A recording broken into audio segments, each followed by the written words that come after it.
As Israel continues its retaliatory strikes in the Gaza Strip after the awful and audacious attack by Hamas militants into Israel earlier this week, the question now is how far will this spread? Will the war be contained to this geographical location? Will other nations get involved? And what will be the impact there?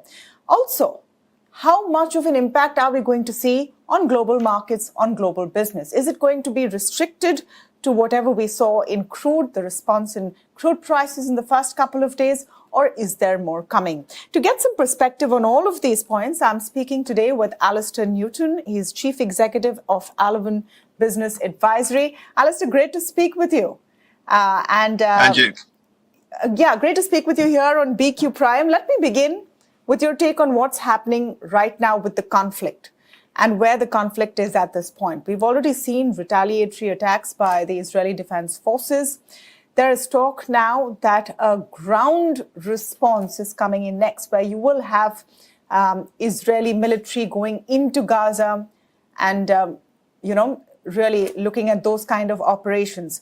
Do you think that that is going to be or possibly will be a trigger for this entire war to get even bigger and involve more states? I certainly think we're going to see a ground operation by the Israelis. What they do after they have got into Gaza and presumably ultimately suppressed Hamas remains to be seen. Let's keep in mind that Israeli occupation of Gaza in the past has not been successful in resolving the underlying issues there. I doubt very much that we are going to see a wider spread of the conflict. Now, there was a lot of talk about this, particularly in the early couple of days, and especially after there was an exchange of artillery fire between Hezbollah in Lebanon and the Israeli Defense Forces.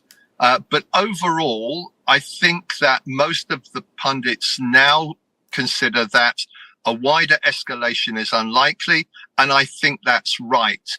In particular, there's been a bit of concern about the possibility of Hamas's main backer, Iran, getting directly involved. But let's keep in mind that Iran has been very happy to use proxies in conflicts for many years.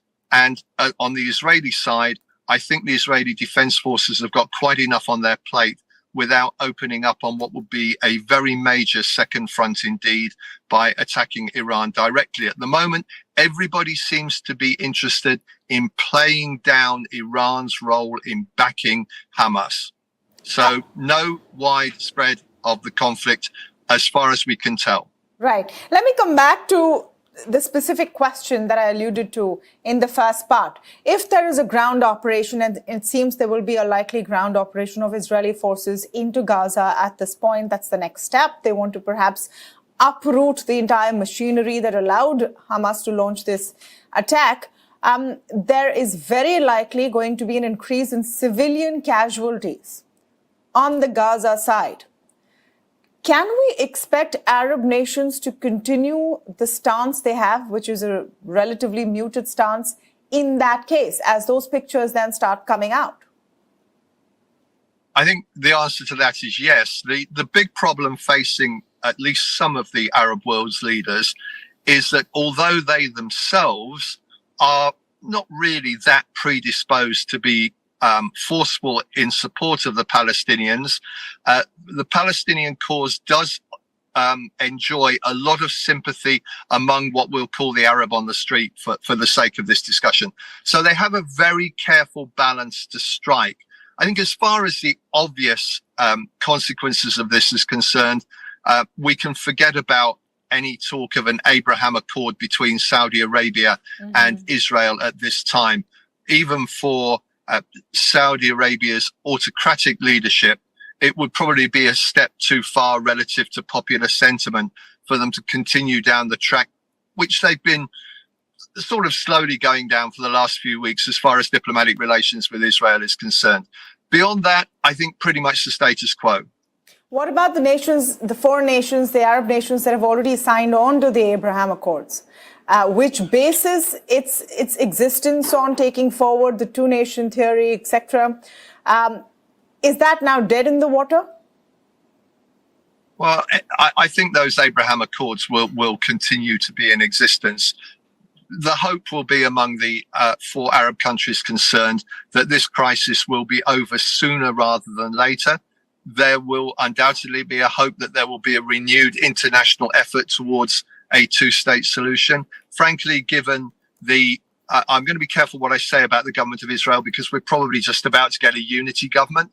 But given the existing government of Israel, I think a 2-state solution is extremely unlikely indeed.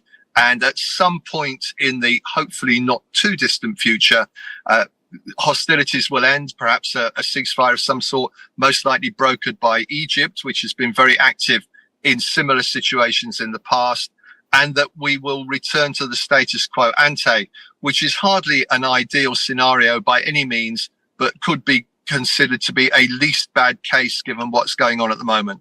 Okay, so the least bad case is that you come back to status quo ante. Is that going to be acceptable, considering the scale of attack from Hamas this time round and all of the rhetoric and statements that we've seen from Benjamin Netanyahu?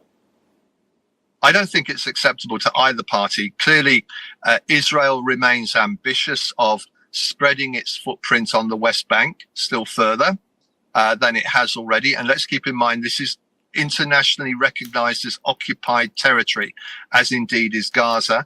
And as for the Palestinian militants, be it Hamas or Islamic Jihad or whomever, they are not going to give up the fight in the long term. This is not a temporary situation. Let's keep in mind that there are literally centuries of history behind what we're seeing in the Middle East today, rather sadly, and there are no easy solutions here.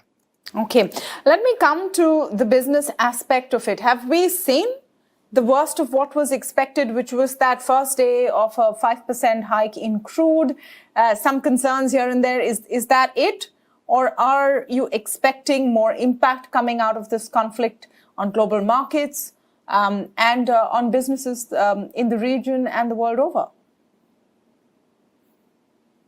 The most important thing to keep in mind, for the time being at least, is that there is no, to quote a phrase, clear and present danger to oil output anywhere in the Middle East right now. Now, clearly, if Iran were to get directly involved, that would change. But as I've said already, I think that's a very low probability event indeed. There is a possibility, of course, as some have remarked, that maybe America will try to tighten its sanctions control against Iran, on which it's been remarkably lax in recent weeks for wider diplomatic reasons and in order to keep the cost of oil down as much as possible. But Iran is very good at evading the sanctions. It's exporting something like 1.5 million barrels of oil a day to China right now. And I'm sure that China isn't the only beneficiary of Iranian sanctions busting. So I don't think we're going to see oil coming off the market. And I think in the last 2 days, since Monday morning's uptick in the price of crude, markets are actually reflecting that. Much more important still, in my view, as far as the future of the oil price is concerned, is the action we saw in bond markets last week, where we saw a big sell-off in Brent crude, about 5.5%. And let's keep in mind that Brent today, or at least when I got up this morning, was at $87.55, which is still $3 down on where it was a week ago and $10 down on where it was a month ago. And markets seem to be comfortable with the current pricing of crude oil. What happens to the India-Middle East economic corridor? There's a lot of commentary saying that that story is over. Do you agree with that? No, I don't. I think that's a long-term project. This hopefully is a relatively short-term flare-up in conflict. I do think that both India and the European Union, with the backing of the US, are deeply committed to the proposed corridor. Let's keep in mind that that corridor is principally about a counterweight to China's Belt and Road Initiative. And although American attention in particular has perhaps been drawn away from China for the time being because of the Middle East, you may recall that Barack Obama famously remarked that no matter how much he tried to pivot to Asia, the Middle East had a habit of pulling him back. We're seeing something similar happening to Joe Biden now. I don't think we should doubt for one moment that China remains the biggest single challenge, not only to the US, but also to Europe to an extent. All right. I apologize for the dog popping up. All right. So there is still some hope for the corridor, the India-Middle East corridor. That's, good news. That's the view of Alastair Newton there. Also, importantly, in this conversation, he's saying that he doesn't see a major flare-up and Iran's involvement, at least as of now. Of course, this continues to be a wait-and-watch situation. Thank you, Alastair. Pleasure speaking with you. And with you. Thanks very much indeed.